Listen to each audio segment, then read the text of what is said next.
Бивша жертва на домашно насилие съм и имам 2 прекрасни момчета, за които живея.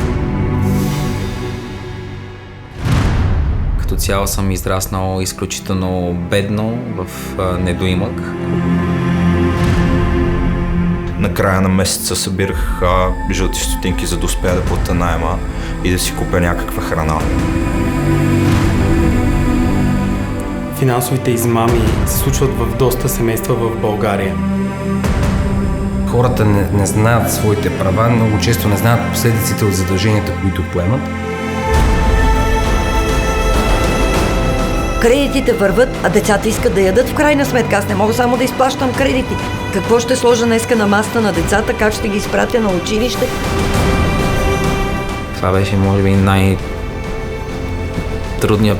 период от живота ми.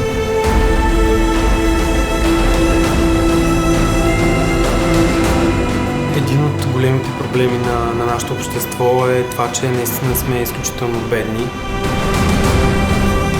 Това прекрасно многогодишно приятелство се прекъсна точно заради една такава глупост и заради едни празни обещания, които никой не можеше да изпълни.